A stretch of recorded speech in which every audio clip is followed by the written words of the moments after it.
20 मार्च 2025 Virginia USA. एक Indian बाप और बेटी अपनी दुकान को खोलने के लिए अपने घर से निकलते हैं।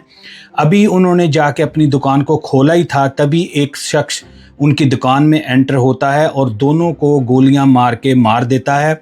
कौन था ये शख्स? कौन थे ये इंडियन बाप और बेटी? क्यों उस बंदे ने इनको बिना वार्निंग के गोलियों से भून दिया? हम इस वीडियो में डिटेल में बात करेंगे।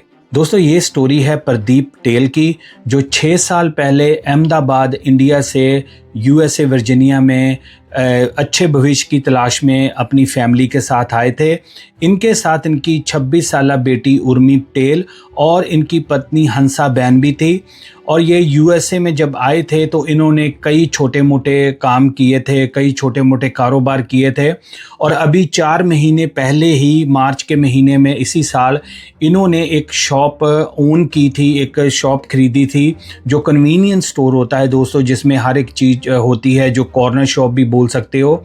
ये पटेल फैमिली ने ये 4 महीने पहले अपनी दुकान को ये इन्होंने ओपन किया था। और 20 मार्च की सुबह हर दिन की तरह प्रदीप पटेल और उनकी बेटी उर्मी पटेल अपनी शॉप को ओपन करने के लिए जाते हैं। और जब ये दुकान खोल के अभी साफ़ सफाई कर रहे होते हैं, तभी एक बंदा इनकी दुकान पे आता है जिसका नाम जॉर्ज फ्रेजर होता है। और वो बंदा आके इनसे अल्कोहल की मांग करता है कि मुझे जो अल्कोहल है वो चाहिए।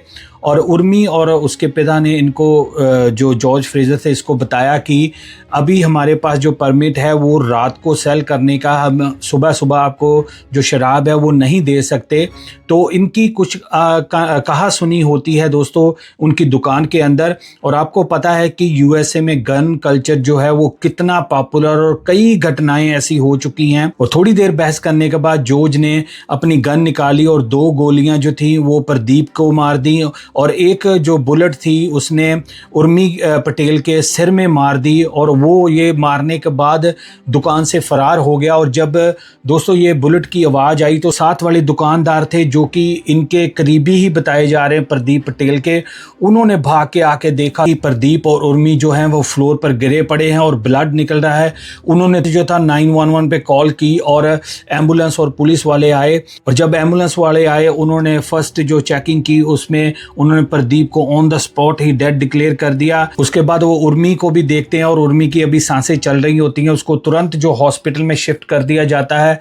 लेकिन जो गोली थी वो सिर में लगने के करके थोड़ी देरों के बाद उर्मी की भी डेथ हो जाती है। तब पुलिस जो है वो अपनी इन्वेस्टिगेशन शुरू कर देती है। और सीसीटीवीज और जो विटनेस होते हैं उनकी मानी जाए तो ये बंदा एक सामने आता है जिसका नाम जॉर्ज फ्रेजर होता है। जॉर्ज जो है दोस्तों वो पहले भी आपराधिक मामलों में शामिल रह चुका है। 2008 में उसके अगेंस्ट ड्रग स्मगलिंग का भी केस चला था और जेल की हवा खा के आया था, लेकिन फिर भी वो अपनी आदतों से सुधरा नहीं था। और जब आके उसने उर्मी और प्रदीप से आके शराब की मांग की और उनसे कोई ऐसी बहस हुई, उसने बिना सोचे समझे कोई भी वार्निंग दिए हुए इनके ऊपर अटैक कर दिया।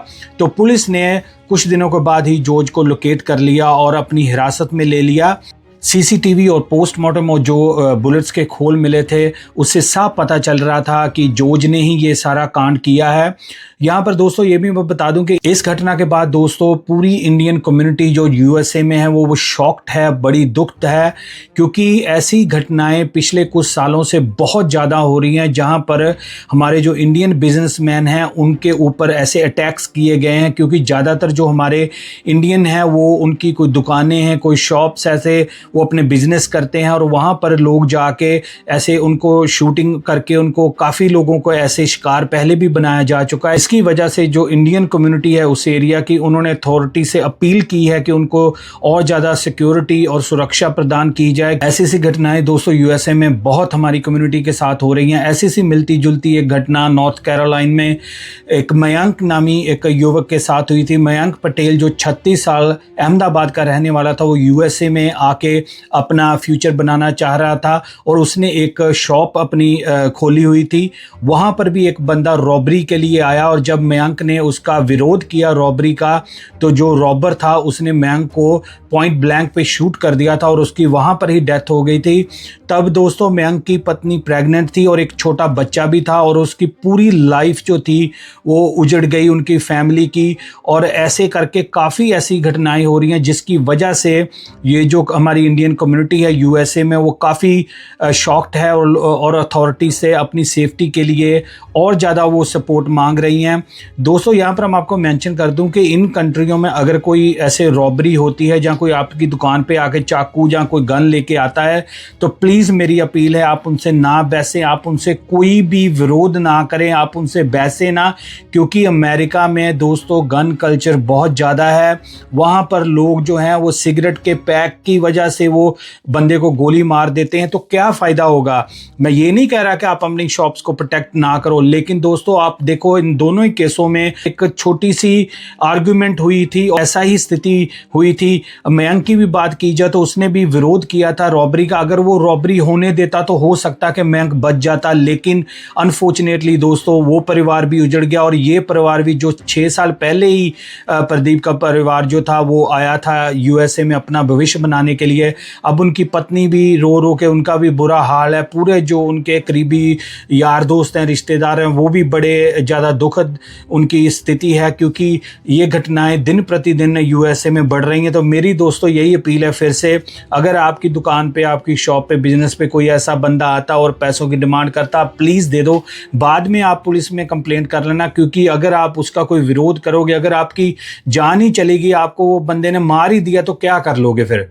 तो दोस्तों ये एक अवेयरनेस वाली वीडियो थी, मैंने सोचा कि आपके साथ शेयर करूं। आप प्लीज़ इस वीडियो को ज़्यादा से ज़्यादा शेयर करना अगर आप बिजनेसेस करते हैं, जहां किसी को जानते हैं कोई बिजनेस करता है, क्योंकि हो सकता है कि किसी की जान बच सके, ये एक यूनिक जान बच सके। आपको ये स्टोरी कैसी लगी दोस्तों, आप कमेंट्स में ज़रूर बताना। मैं मिलूंगा एक और नई क्राइम स्टोरी में, तब तक के लिए एज यूजुअल दोस्तों, जय हिंद।